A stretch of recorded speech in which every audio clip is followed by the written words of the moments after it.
Laura, the young lady in the front row, unfortunately had to leave. She's got a little baby at home that was misbehaving or needed taken care of. Misbehaving. No, that wasn't hard. There's anything, just don't have kids. No, I've got 5 of them. I love them. So we're on to the second half of the presentation. I'm just recording this little session so I can put it up on YouTube so you can watch it. I'm sorry I didn't think of doing that beforehand. So let's talk about detail shots when you're shooting landscapes, because you can do a number of different things when you're shooting landscapes. You can shoot with a wide-angle lens, but I tell you what, if you ever get stuck and you're thinking to yourself, I'm not seeing a photograph here, and everything you point your wide-angle lens towards looks, horrible, and they're the hardest lenses to use, wide-angle lenses. Why is that, do you think? They just go on the image. Well, not so much the distortion. They include so much. And all of a sudden you've got this and that coming into play, and if it's not clean and you don't have all of those elements working in nicely together, being the foreground, middle ground, background, it can be a dog's breakfast. So the long and the short of it is, sometimes when I'm not seeing a photograph with my wide-angle lens, I'll go, right, I either need to sit down and slow down, which is a good technique, or I put on my long lens and I start shooting details. And this is a detailed shot with a really nice dust bunny down in the left-hand corner there. This is from Namibia last year when we were on top of these sand dunes, and I just went, I've shot my wide angles, what am I going to do now? And this is my favourite type of shooting. For those who have been into the gallery already, you'll see that I love aerial abstracts, and I just love creating these sorts of pictures because I feel that they're more me. I will say that I feel that they're more artistic, and so I'll often get the long lens and put a long lens on. Check out the dust bunnies in this one up the top left-hand corner. This is from Namibia again, a sand dune. Now this is not as big as you think. This sand dune's no more than about this high. And I'm right down low here. Just going, right, if I get down really low, I had a picture in mind. I was actually channeling Peter Lick in this shot. Anyone heard of Peter Lick? He's an up-and-coming landscape photographer. Snapping on my heels, and he's got a brilliant shot from Big Red, being the sand dune in the Simpson Desert there. Thank you, and it's just this is a homage to that. So how long was the lens? Oh, this one. The longest lens I have on my Pentax is a 150mm lens, so not very long. Yeah. In fact, I think this was even taken with my 75mm lens. So I got in quite close, but it appears to be either a very much longer lens. So yeah, not much. This was fresh out of the camera. This was taken by the side of the road in Swedish Lapland only a few days ago. The coldest day that we had, because it was minus 28, but then with the wind chill, which was 10 metres per second, they said that it would have been minus 45 roughly, so to speak. We literally stayed out of the car for about 2 minutes and then ran back to the car. It was interesting, but the wind didn't blow much. It was just this particular day, and so this was quite a how that you cut roads through cliffs and stuff, and this was one that it was about 10-15 metres higher, and all this water obviously pours down there on a regular basis and freezes in the wintertime, and they were actually doing practice ice climbing up the side of this. So that was a very detailed shot. Just there's the base of the sort of cliff with the snow in it, and that's the shot that I kind of like. So I'll often just look for something that looks nice and then take the shot there. This birch trees are everywhere. They're a native, obviously, in Sweden. And we were standing photographing a hut, and I just turned around and saw these 3 little trees just in the snow there and thought, oh, they work well together. In fact, this front one is a homage back to a gentleman called Richard White, who you may know of, shoots beautiful black and whites up in the snow in the high country there. And he took a beautiful shot of some trees, I'm not sure what quite, up at Buffalo years ago when the fires first went through, and they looked like they were dancing. And so this was, again, I reference a lot of photographs back to what I've seen already, from another photographer or from a magazine or anything else. Did you have the filter on that because it'd be so bright to photograph just white? It was almost dark when I took this photograph. This was about 3:30 in the afternoon, and it was actually taken during the blue hour. A lot of people weren't liking the blue hour on our workshop. They're going, how come my photos are coming out so blue? They're taking the shots and they're looking on the back of their cameras, and it adds an effect. But then if you don't like that effect, it's best to take it out.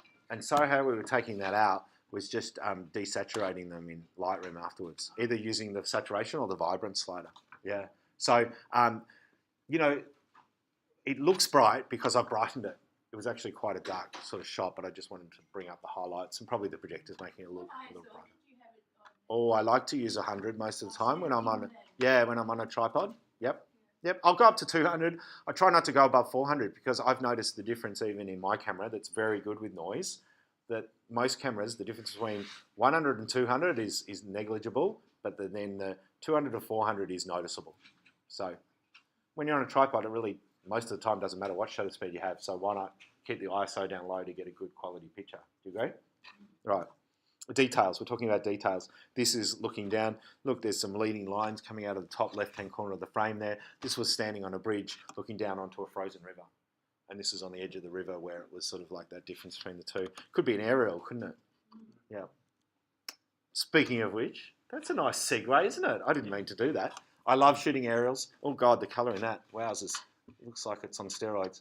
This is a shot from a light plane that I chartered a few years ago from Tyab there over Gunnamatta, the surface there. So leading, nice. Look, this has got a less subtle leading line, but it's a diagonal leading line going from sort of bottom left to top right. Do you see it there? That's obviously the way the waves are going.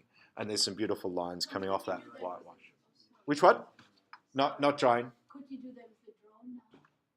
Yeah, you could. Yeah. Yeah. Yep, no reason why not. As long as it's not near an airport. As long as well, and a lot of other restrictions. You're not allowed. You're not supposed to photograph within national parks with drones. Nor would you probably be able to fly it over this beach because there's too many people in it. This is Sorrento Back Beach taken on Australia Day a couple of years ago. If you come to my gallery, there's a big 2-metre wide print of this one here. It's a favourite. Yeah, I need to revisit this one in particular. This is from Iceland, which I photographed last year. And it's quite flat, but then when you dehaze it, it brings out the colour, and the colours are like psychedelic in that one, aren't they? They're really quite intense. I'm showing you this picture because I take very few shots of like the overall landscape. It's a bad habit of mine to sort of give it a context as to what I photograph, because there's a shot in my gallery and coming up soon where I've just concentrated on this yellow section just here. Okay, so have a look and you'll see what I'm talking about here, because people actually ask me, is that yellow the real yellow? And so that was the shot. And so that's again a big print hanging in my gallery, and I really like that. Sorry? Southeast coast of Iceland, near Reykjavik. Is it really that yellow? Well, that's the natural photograph that came out of the shot, out of the camera. So Because that would be sulfur, wouldn't it? correct. Yep, well done. Yeah, the sulfur leaching out of the volcanic soil. Yeah, quite amazing. There's one. That's where does that go? No, this must be back behind me. And it flows through this black sand beach into the water. And at certain times that ocean can look very blue. Some interesting leading lines there with all of those rivers, etc., leading your eye up into the background there. So that's where these rivers come from. They come from the ocean or from the mountains down through these flat plains and then into the ocean. Okay, black and white. Black and white. Does everyone know where this little jetty is? Balnarring. Yes, Balnarring. Not easy to find. I spent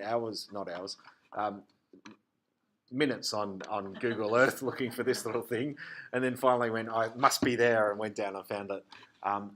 Again, very sort of tide specific, and the sand can be a lot there and cover this up almost completely, and then there can be none.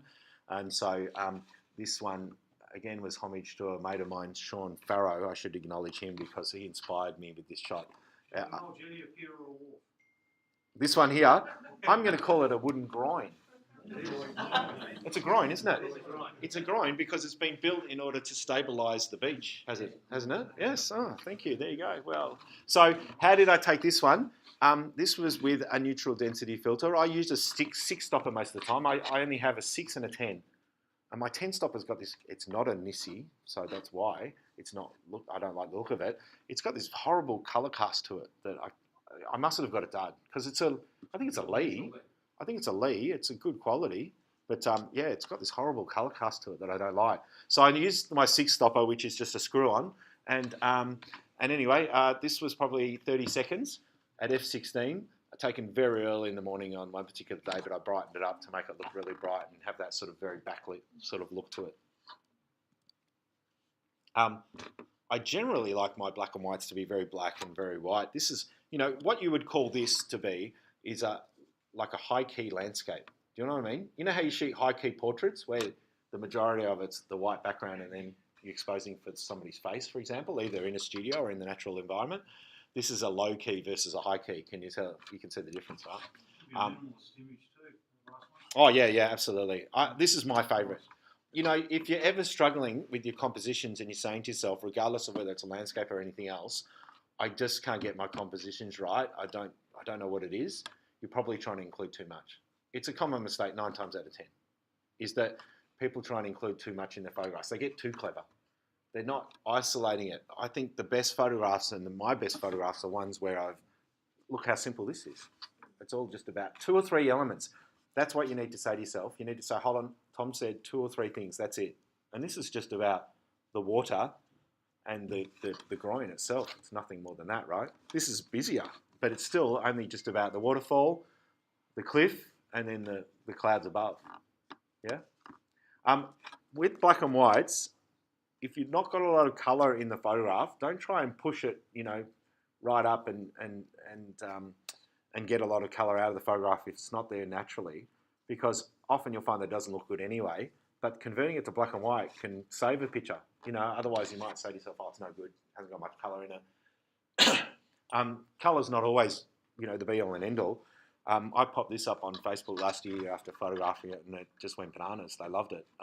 This was again in Faroe Islands, where there's this black sandy volcanic sort of beach, and then these white rocks that were exposed from the water pouring down onto the beach from behind. Yeah, absolutely. Yeah, always. I hate muddy black and whites. I hate dull greys. Even this one feels a bit muddy to me. I don't mind if you clip the blacks in your black and whites, for example, and in most shots. But particularly in black and whites, because you really need some strong blacks, some bright whites, and not much in between, for me. I prefer those high contrast. And if you're not getting that with your sliders, go into Lightroom and go on the left-hand side and use the presets where they've got, I think they've changed it now with the upgrade, but they used to have high contrast red filter, and that would give you the highest contrast. Yeah? Okay, let's look at some spacing. I am moving along quicker because I waffled in the first half and got through 20 of my 100 slides. So we need to pick it up a bit. Spacing. This is really important when you come to photograph things like trees, whereby you might pick the main tree, but then you've got to position yourself so that the trees in the background are spaced evenly. I'll show you in a second. This one was taken with a very long lens on Dead Flay, which is in Namibia, last year. I've been there several times now, so each time I go, I try and do something different. It's very easy to go back and just, widening a lens down low, shoot, the tree with the blue sky in the background. I'm like challenging myself each time I go to get something different. It is generally, yeah. Have I got it? Yep, it sure is. It's a bit like when you put framed prints down a hallway. You do odd numbers, 3s, 5s. They work better as a series. How many have I got there? 2, 4, 6, 7. Oh, very good. I'm glad you asked that question. Yes, it's a lake. Well, it's actually a lake or a wetland that got cut off by the moving dunes so that water no longer came into it. And so now all the trees died, and now it's just this hard crusted salt with these. They're very dark timber tree. What type of tree are they again? Ebony? No, I don't think there's a particular. I'll remember in a second. They appear from a distance to be, almost blackened or burnt, but they're not. Yeah, they're very dark limbed, so to speak. All right, so this brings shivers to my spine. This was in Sweden last week, and so they've got these beautiful native pine trees. And again, I was just positioning myself in the right spot. I liked the 2 trees in the foreground, but then I just wanted to make sure a little bit left, a little bit right. It's like when you photograph somebody, right? This is what you want to do when you photograph somebody. You go, right, that's a nice portrait of you. I'm going to take your portrait. That's great. But before you do it, make sure there's not a telephone pole coming out of their head in the background, right? So position the person, look for the landscape, look for the tree, and then say to yourself, right, where am I going to position those in relation to all the others? Do you see how there's these 2 main trees? Do you see how the others in the background don't even touch the trunk? Did you make sure it's an odd number? We don't have time for that, but if you'd like to... So what time of day was that one taken? Daylight hours. A lot of the time we didn't see the sun. It's hidden behind this sort of constant sort of fog and cloud, low cloud. I couldn't tell you what particular time of day. I think it was late morning. Not at this stage, but what happens is at minus 25 degrees, once it snowed, the snow sticks to the trees, and you'll see other photographs, and it stays there for days. It's not like here in Australia where you'd have to rush out because 2 minutes later it's going to melt off the tree. It stays there for days, and you know you'll get. I hope I got it in other photos. You know, you'll get snow that's sort of like that thick on these little spindly limbs of the trees that's there for days on end. It's literally just frozen to the tree, and the snow is like, you know, the fake snow the synthetic snow that you can buy, you know, at Christmas time or whenever. It's exactly the same as that. Like it might not have snowed for days, and you just go into it and pick it up and it's powder. It's just very dry powdered snow. Amazing. Timing. Okay, timing is everything. Okay, this is down at the Bay of Islands there, and I got down into this position here and just waited for the right moment. But that is obviously my favourite because of that wave just hitting that rock. With a 2 second time delay too, it was rather interesting to get it right. Because I have a medium format digital camera that has this big mirror in it that if I don't use the mirror lockup and time delay, it just means that the whole camera is shaking while I'm taking the photo. So it's not without a cab release and other things, but it's often the case where I have to use mirror lockup and a self timer in order to get these shots. So there were a lot that didn't work out, and this one did. But the timing of also can be, of course, in terms of shutter speed, not just in terms of when a wave hits the rocks, for example. And this was taken down. This is just down at the Rye boat ramp years ago with a 70 to 200mm lens when I went down there and it was crappy weather, and I just popped the long lens on and went for a slow shutter speed and created that effect. Yeah. Backlighting. Let's get in. Now we're into sort of lighting, and the first half was more about composition. This is more about lighting. Faroe Islands, backlighting. I've actually been really shy about backlighting in the past because I don't like blowing out the highlights, and I have struggled in the past with getting the right exposure. It's either too dark or it's too bright. There's too much lens flare, all that sort of stuff. You've probably had the same issues, but I'm really getting more into it now because I'm trying to push myself as an artist and do things that I conventionally wouldn't do. And so if you've got a lens hood on your camera, you can often use those to protect the camera from any lens flare when you're shooting a shot like this. Or you can hold your hand over the camera lens as well. But generally, you have to be shooting almost in the sun to be able to get any sort of decent lens flare. This is down on the back beach there as well. Pretty much no detail in the sky, blown out the highlights, but I like that backlighting effect. What about shooting in the middle of the day? This is Rainbow Valley, south of Alice Springs, about 150 clicks south of Alice Springs, a lovely little spot. Shot many, many years ago, and I got down there and I had it in mind that I was going to shoot, late afternoon, sunset type of thing. And I went, oh, that looks quite nice with the blue sky behind it. I took the shot, and it's my favourite shot from that spot. And yet it was taken in the middle of the day. Yes, it was. I think at that stage, yeah. This is the Andaman Sea or Andaman Island in Thailand, and this again is taken in the middle of the day because, of course, that's the best time of day to take these sorts of photographs where the light penetrates in through the water to give it that colour. Okay, I shoot a lot of my aerials in broad daylight, middle of the day as well for that same reason. Brings out the colour. Right. Anyone know where this spot is? It's down that way, but it's down that way. But I discovered this years ago before social media. I was just playing around, driving down every single road that I could find. It's a place called Childers Cove, I think it's called, and it's to the west of Port Campbell. Yeah, it's in that area. Sorry? Yeah, it's not as far as Warrnambool, but yeah, it's down that way. So they're tiny, obviously not as tall as the tall popples, not nearly as popular. But again, in terms of where I'm standing, have a look. I'm specifically standing in this spot because I want that gap in between each of them to be about the same. But again, middle of the day, nice colour. This is Namibia last year, middle of the day. But this ties in with the sort of story that I'm telling you. What's the story? It's your hotel. That's right. That's what you pay the big bucks for. Yeah. 5 to a room. Air-conditioned comfort.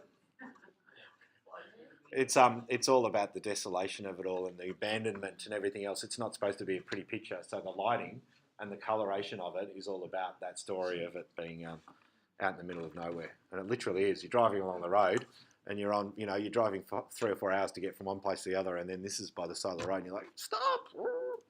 And Very stark, it is. It's very much so. It's actually next to an old railway line behind. What about a bit of cross lighting? These are sort of some boab-looking trees that were again in Namibia last year, and that was this beautiful late afternoon light that was just coming across the top of that ridge there and lighting up the tops of the trees. That was lovely. And whenever I see a situation like this, I always know that if I had more contrast to the photograph, that background could almost go black if I wanted to, But I just wanted to show off a bit of detail. This is an aerial photograph taken from last year as we flew across the desert, and we had that beautiful sort of. I actually normally wouldn't photograph in this sort of environment, but it was mostly cloudy. But then the light was coming through, and given the fact that these days we have such great cameras, I was hopeful that we could drag out the detail in the shadows, because you've got to expose the highlights always. But some beautiful cross lighting there to show off this shot. Oh, I'm going on. No, I can't say that. This shot might turn up to do well in a competition soon. That's all I can say. I just realised that the email said, please do not disclose this to anybody. All right, might not do well, but anyway. So the quiver tree again, and just so beautiful. Look, if you've got anything like a tree, walk around it, get the best angle, because obviously sometimes, not always, the angle that you approach the tree from is not necessarily the best angle, or the angle you should shoot it from. I've learned the hard way in teaching these workshops, in that we'll do a critique session and we'll get everyone's photos together, and we, get a glass of wine or a beer in our hands and go, let's have a look at everyone's photos. And, I'll take a shot like this, and then somebody else has got a better shot from around the other side, nicely, backlit. You say, where'd you take that? Oh, that tree that you were shooting? Well, I went around, So I've learned my lesson the hard way. If you can walk around a house, a tree, anything, do so, because you'll often get different shots, So beautiful cross lighting in this case shows off the texture of the bark, because that's a highly textured bark, right? So I know that if I get in the right angle, again, the spacing of the trees, have a look at them, very purposely done there on the right-hand side in particular. Oh, right. Now, I've thrown this one in because there's a similar shot later on where it's completely different lighting conditions, and hopefully you'll be able to reference it.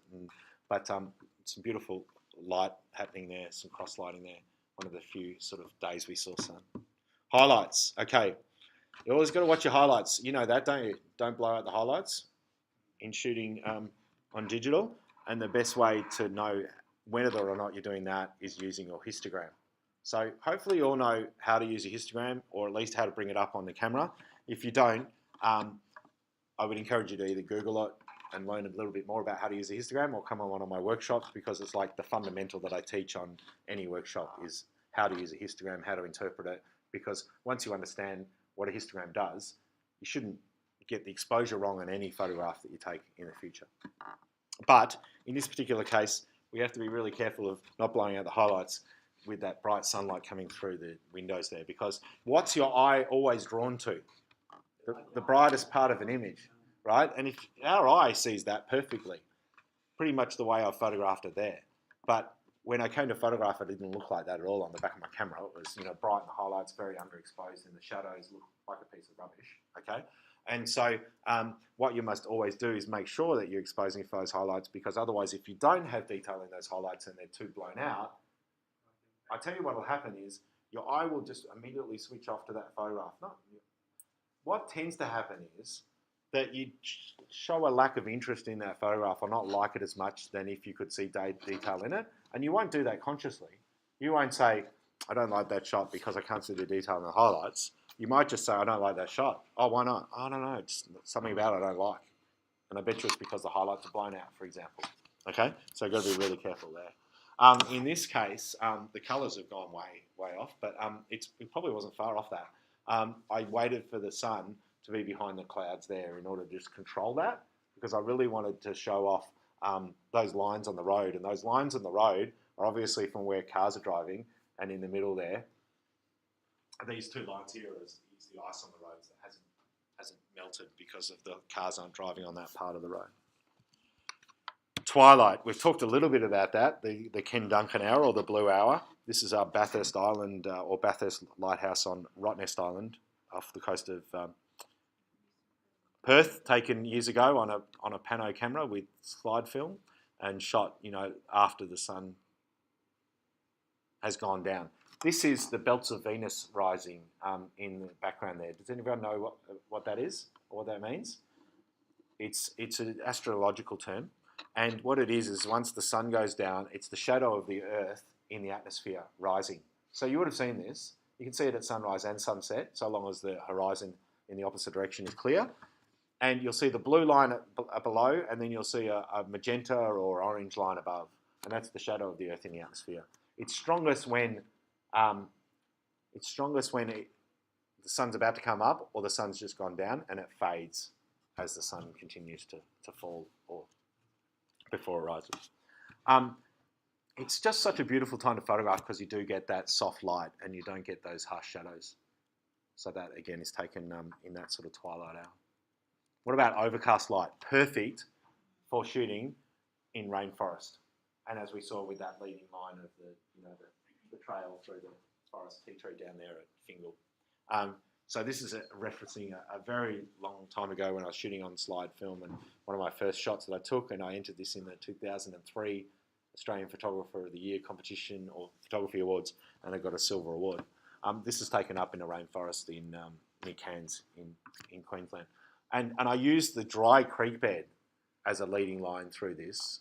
And again, trying to find somewhere where it was open enough that I could get some sort of perspective on where I was and what I was photographing was difficult.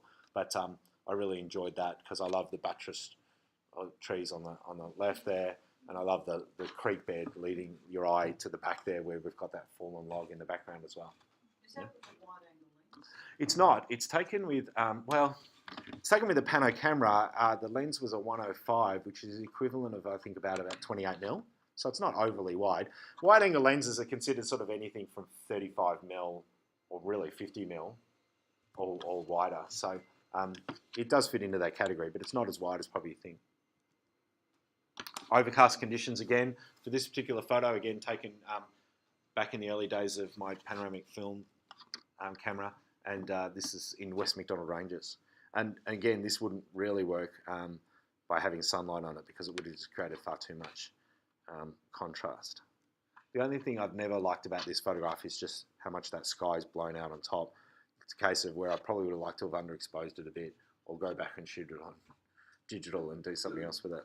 I remember Christian Fletcher. Does everyone know Christian Fletcher? Fantastic WA landscape photographer. If you're ever in Dunsborough in Western Australia, south of Perth, go to his gallery. It's amazing. He's a brilliant photographer. He shot a book on Karajini National Park, all on slide film. It's a brilliant book. But I remember him saying once, I just wish I could go back and shoot it all on digital. All right, the night sky, of course. These photographs, believe it or not, are pretty easy to take. If you have 30 seconds at ISO 3200, or even 20 seconds if you don't want any star movement. There is a slight star movement at 30 seconds, not 20. ISO 3200 and open your camera up or lens up to as wide as it can go, like an f2.8 if you're lucky enough to have one, or an f4, you'll get a shot like this. Not probably here on the peninsula because we don't have quiver trees, not that I'm aware of, but that's the sort of standard setting. 30 seconds, ISO 3200 and f2.8 or f4. Take a shot like that from my backyard, you realize just how much light pollution there is. Correct. Yeah, absolutely. Which can work in your favour too, because it can light the foreground. This tree, the quiver tree here, I think that was being lit by, there's a small town nearby. It's not nearby, it's probably 10k away, but that's how much the light pollution can affect your landscape, right? A little bit of light pollution in that one too, isn't there? So this is the aurora that we had last Wednesday night in Sweden, and that is being lit, or that teepee is being lit by just a small candle inside it, as well as a small candle behind the pine tree there to its left, and that's all there was.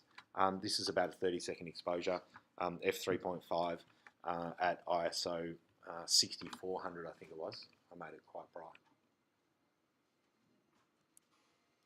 The snow, conditions to photograph in. I love photographing in the snow. because it gives that, it immediately conveys that emotion that you don't need to have been in the snow even, or been in this particular location to know that it was cold, right? It's actually snowing in this shot as well. You can see against the trees there on the left-hand side. The repetition of those two trees I love. I actually love the way that the trees on either side are leaning inwards, because it keeps your eye in the middle of the frame there, right? That was taken on the Enchanted Walk down at Cradle Mountain Lodge, for those who may or may not have done that walk. And there's a bridge that goes across the river, and that's looking down the river. Unfortunately, you can't get that shot anymore. It's one or more of those trees have fallen now. One of my favourite spots, this is the cathedral up at Mount Buffalo, again in the snow. The leading lines in this one for me is probably the ridge that comes up on the left-hand side, and also all those dead trees on the right that are pointing in to the centre. Do you see that? Subtle, but it's there. Just all these trees in Sweden that have all this snow on them. It's like a scene out of some sort of, nativity scene at Christmas time, where you'd see the trees and they're all covered in snow, and you think to yourself, well, that's just fake. It doesn't happen. I'm here to tell you, it happens. No. Fire. Okay, we could use fire to effect. This was a traditional house that we had lunch in, and reindeer hides that we sat on the floor, and she cooked us up a lovely meat soup on the fire there. And of course, the teepee is filled with smoke, and it's got a hole at the top of it where the smoke escapes most of the time, but obviously it's present. And I just noticed as everybody's leaving, this shaft of light coming through the window or through the door, open door. So I think Mary was the last to leave, and I just got around there. And I like the idea of the story, which I'll talk a little bit more about in a sec, is all about the fact that I've told you what we did, but then you could probably deduce from the photograph what we did as well. That we had lunch there because there's pots on the fire there, and we're just leaving. Looks like the meal didn't agree with the person about to eat it. Well, we did have a little bug that did go around that pretty much put everyone down, but that happens. So this was a fire that came through a savannah sort of country out the back of Cairns many years ago, where I photographed. And in this particular instance, the fire has affected obviously the smaller trees, but not so much the bigger tree. I'm not sure how it happens, but then it sheds its bark, and it's got all that brilliant bark sitting around the base of the tree there. And one of my favourite shots, this one. Storms. Okay, some storms. There's that leading line of the cloud leading your eye through the frame there to Uluru in the background there. This was a classic case of my intention didn't match what practically I was able to do. So I was there and saw this storm front coming over, and I jumped in my car and raced down the road I wanted to be at the rock as the storm came over, but I was too late. So I pulled over by the side of the road, climbed the nearest sand dune, and got this shot. And in the end, I think I quite like it more than anything else, because it's so subtle in its approach in terms of Uluru. You can tell that's Uluru, but it's not your typical shot that you'd see from Uluru. This was the most amazing evening in Faroe Islands last year, where we went out that afternoon. We'd got there on the first day and had dinner already, and it was still 2 or 3 hours worth of light. So we said, let's go for a drive. And it was perfectly still, but all these clouds and storms were coming across, and created this very atmospheric shot. Look, I tell you what, years ago when I started photographing, I used to go down the prom and shoot. Love shooting down the prom. And I used to wait until there was a window of 4 or 5 days where we'd have beautiful sunny, summer weather before I'd go down. And I hate almost every single photograph that I took down there now, because there's no clouds in the sky. And not realising that clouds are landscape photographers, their dream, aren't they? They're the icing on the cake. So don't ignore clouds. Don't think to yourself that I'm not going to go and shoot today, it's too cloudy. They're often the ones that provide that extra element to a photograph that make it all the more better. This little cloud here was scooting alongside, moving very fast at the same pace as all the ones above it, and just maintaining that same latitude or same height as it moved. It was like this floating. It was like a superimposed there. It was like it was a hologram. It was quite amazing. This again was at the Faroe Islands last year. A very windy day at the Faroe Islands. This one is called the Witch's Finger. You see that? Yeah. There it is. This was quite amazing. This is about a 45-minute walk along the edge of a lake to get to this particular spot, and it bucketed down with rain when we got there. And there's nowhere to hide. There's no, hut to shelter in. There's no tree to hide behind. Literally, we were out in it. And I just thought, oh, this is a disaster, right? They're going to love me for this. They've just walked 45 minutes to get to this spot, and it was a very iconic spot in the Faroe Islands. And I thought, we'll get here and we won't get any photos and it'll bucket down for the whole time and we'll go back drenched. Literally 5 minutes later, maybe 10 minutes later, the clouds parted and we presented this scene where these clouds are just billowing over the top like smoke from a bushfire. It was absolutely incredible, very surreal. Sense of place. This is taken down back beach of Point Nepean here. A sense of place, just being able to capture what is this all about, what's the story. These typical it's limestone, isn't it? This limestone rock that you get down the back beaches there, the rock pools, the shelves, the rock shelves exposed at low tide, and then that one wave that hit the rock shelf at the right time to spray up like that. We all might know that spot. Yep. Okay.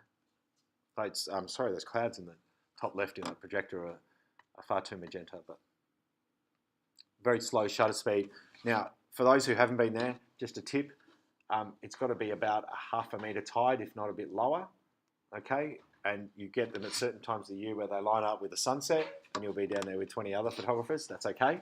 But if you go down there and the tide is too high, you'll end up with not seeing much of Dragon's Head at all. So, yeah, it's got to be less than half a metre tide, okay? This was in Namibia last year, and again, I love that sense of place of this one tree just being on this sand dune in the background there.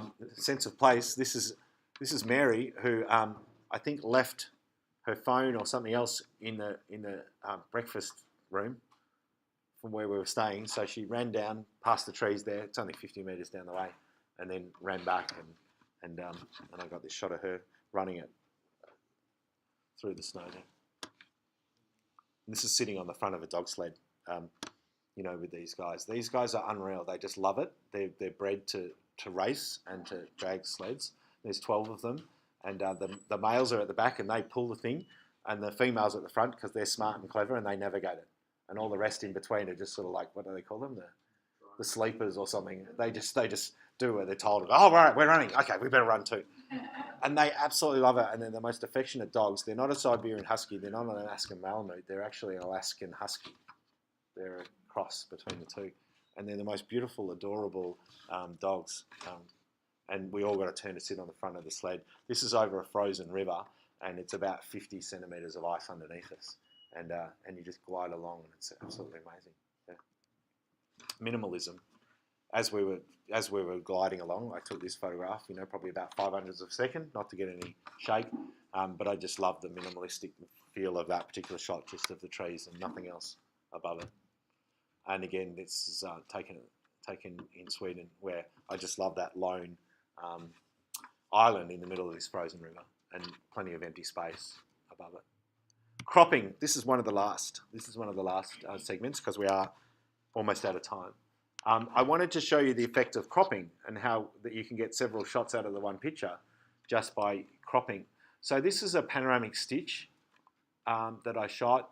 I think it was multi-road, or it might have just been one road, left to right, right to left. I'm not quite sure, in a vertical format.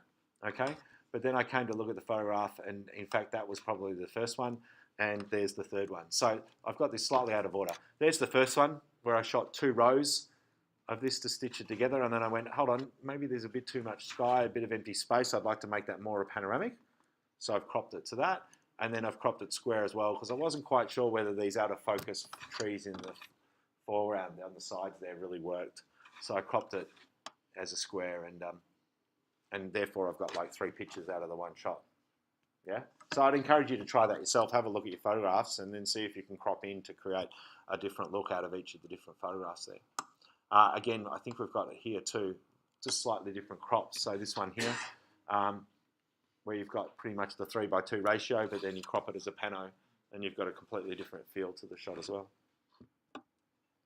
And that's a wrap. Now, You can find me on my website, tomputt.com. This is how you get there. And there's lots of stuff on there. There's not only information about the workshops that I run, but in the shop section, there's my artwork that you can buy. In the free stuff over on the far right there, do you see that? Where it says free stuff. There's a whole lot of articles I've written on things like, entering photo competitions and buying the best tripod and all sorts of things. So I encourage you to have a look at that. And you also get a free ebook when you jump on the website. There'll be a pop-up that comes up. You just put in your details and you can download a free ebook that has all these different tips and tricks and things like that on it as well. And if you so desire and you're ever down Main Street, Mornington, please pop into the gallery. That's what it looks like. We're at 1/139 Main Street in Mornington, just near the Farrell's Bookshop, just the sort of beach side of the Farrell's Bookshop there, same side, right near Typo and a few other places that are there now.